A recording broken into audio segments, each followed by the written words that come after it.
சாலை உட்பட ராஜபக்ச தரப்பை காப்பாற்ற போடப்பட்டுள்ள பயங்கர திட்டம் அம்பலம். அதிரடியாக களமிறங்க உள்ள குழு.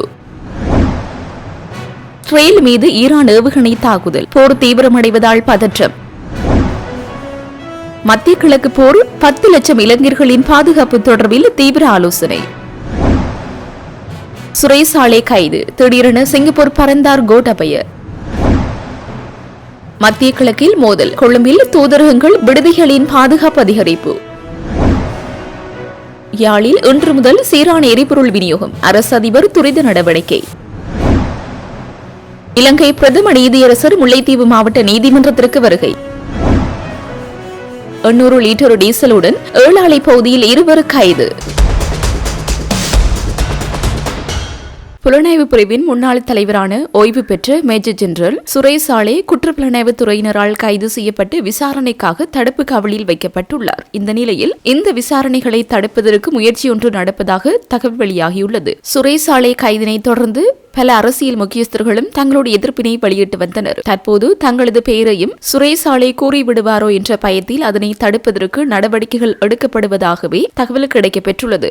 விநாயகமூர்த்தி முரளிதரனின் குழுவை வைத்து மீண்டும் விசாரணைகளை உருவாக்குவதற்கு எதிர்பார்த்துள்ளதாக ஆய்வு கட்டுரை ஒன்று வெளியாகியுள்ளது. இவர்கள் ராஜபக்ச தரப்பினருக்காக கருணாவின் வழிகாட்டலில் செயற்படுவார்கள் என்று குறிப்பிடப்பட்டுள்ளது. ராஜபக்சவினருக்கு எதிராக பிரச்சினை வந்தால் இந்த குழு களமிறக்கப்படும் எனவும் தெரிவிக்கப்பட்டுள்ளது.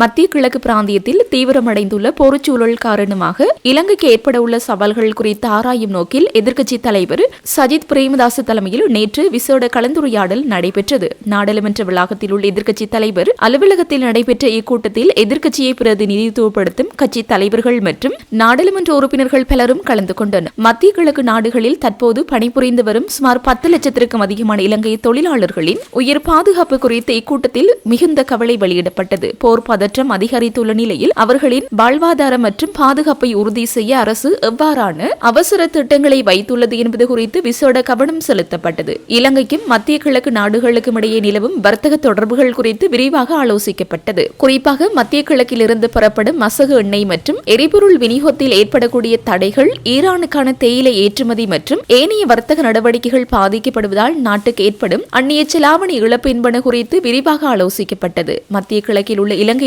பாதுகாப்பை உறுதிப்படுத்தவும் அவர்களுக்கு தேவையான அவசர உதவிகளை வழங்கவும் அரசு அதிக அவதானம் செலுத்த வேண்டும் என இக்கூட்டத்தில் வலியுறுத்தப்பட்டது. இது தொடர்பான எதிர்க்கட்சிகளின் நிலைப்பாட்டை அரசிடம் உத்தியபூர்வமாக தெரிவிக்கவும் தீர்மானிக்கப்பட்டது. மத்திய கிழக்கு நெருக்கடியானது வெறும் சர்வதேச பிரச்சினை மட்டுமல்ல, அது இலங்கையின் தேசிய பாதுகாப்பு மற்றும் பொருளாதாரத்துடன் நேரடி தொடர்புடையது என்பதை இக்கூட்டம் கோடிட்டு காட்டியுள்ளது.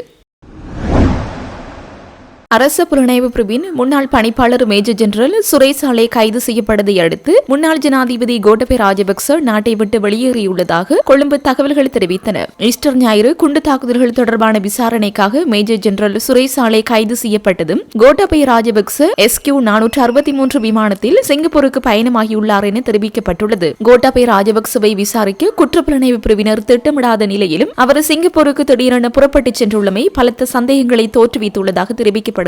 கோட்டாபய ராஜபக்சவை அதிகாரத்திற்கு கொண்டுவரும் நோக்கிலேயே ஈஸ்டர் ஞாயிறு தாக்குதல் திட்டமிடப்பட்டதாக கூறப்படும் குற்றச்சாட்டுகளின் அடிப்படையிலேயே குற்றப்புலனாய்வு பிரிவினர் சுரேசாலேவை கைது செய்துள்ளமை குறிப்பிடத்தக்கது. மத்திய கிழக்கில் நிலவும் பதற்றங்களை தொடர்ந்து கொழும்பில் உள்ள வெளிநாட்டு தூதரகங்கள் மற்றும் சுற்றுலா பயணிகளை தங்க வைக்கும் விடுதிகளில் காவல்துறை பாதுகாப்பை பலப்படுத்தியுள்ளது.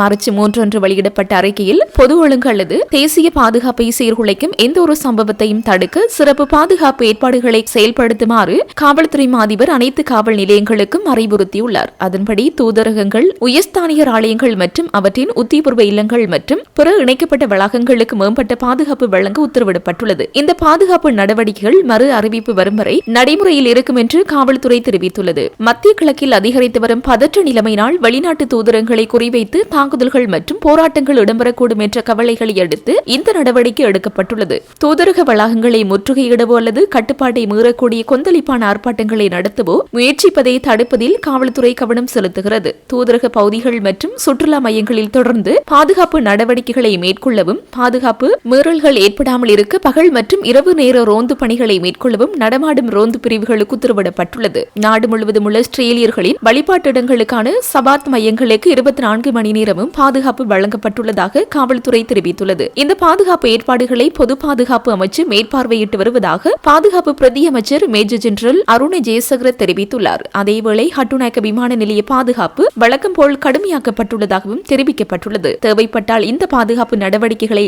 செயல்படுத்துவதற்கு ஆதரவளிக்க ஆயுதப்படைகளின் உதவி கோரப்படும் என்று அந்த அறிக்கையில் மேலும் தெரிவிக்கப்பட்டுள்ளது.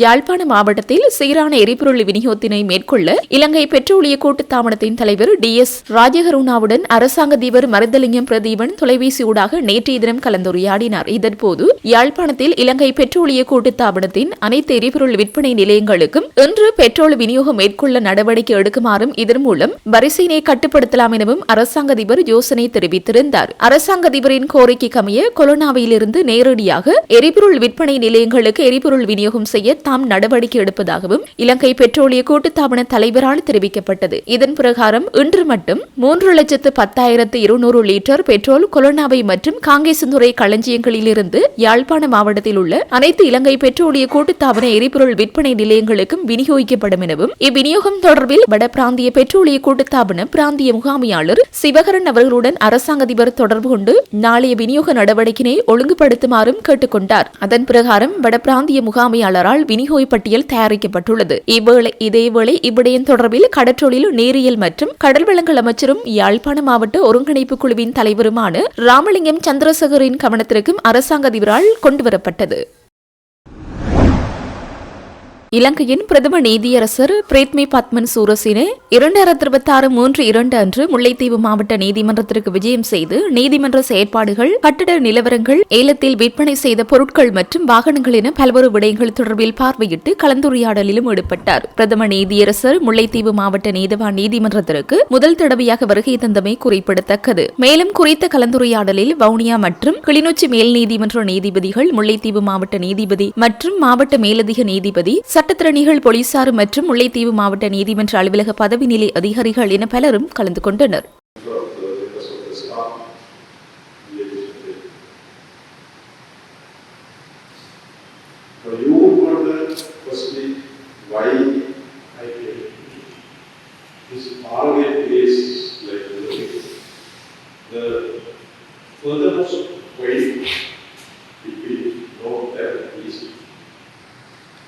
When I travel here, this is a straight road.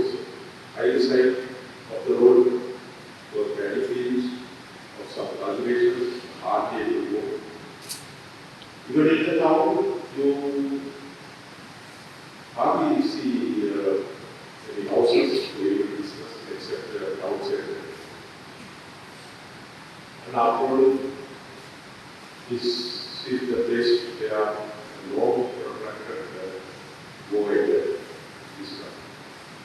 But first and foremost, you know I went to Jaffna, and I thought if I had visited Jaffna Fort Complex, and if I had not visited Kudaiki, the state on the board, then that would look like a discrimination. That discrimination, if that happened, would have happened for the reason that building is far away and it takes a long time to travel. But that would not be the case. I think we must get each area as a deputy inspector level, overview as EID, and then each division has SSP, then ASP, and then each more area as a policy. And they inspect. There are ASPC inspectors, there are SSPC inspectors, there are EADC inspectors, and so on and so forth. So that is how when you generally go to a police stations are generally very nice. 100 litre டீசலை பதுக்கி வைத்திருந்த இருவர் இன்று காலை சுன்னாகம் போலீசாரால் கைது செய்யப்பட்டுள்ளனர். ஏழாலையைச் சேர்ந்த இருவரும் அதிகளவான டீசலை அதிக விலையில் விற்பனைக்காக பதுக்கி வைத்திருப்பதாக சுன்னாகம் போலீஸ் பொறுப்பதிகாரிக்கு கிடைக்கப்பெற்ற ரகசிய தகவலின் அடிப்படையில் இந்த கைது நடவடிக்கை முன்னெடுக்கப்பட்டது. இதன்போது அவர்களிடமிருந்து 800 லிட்டர் டீசல் பதுக்குவதற்கு பயன்படுத்தப்பட்ட கொள்கலன் என்பன போலீசாரால் கைப்பற்றப்பட்டுள்ளன. கைது செய்யப்பட்ட சந்தேக நபர்கள் இருவரையும் மல்லாகம் நீதிமன்றத்தில் முற்படுத்துவதற்கான நடவடிக்கைகளை போலீசார் மேற்கொண்டு வருவதாக சுன்னாகம் போலீசார் தெரிவித்தனர்.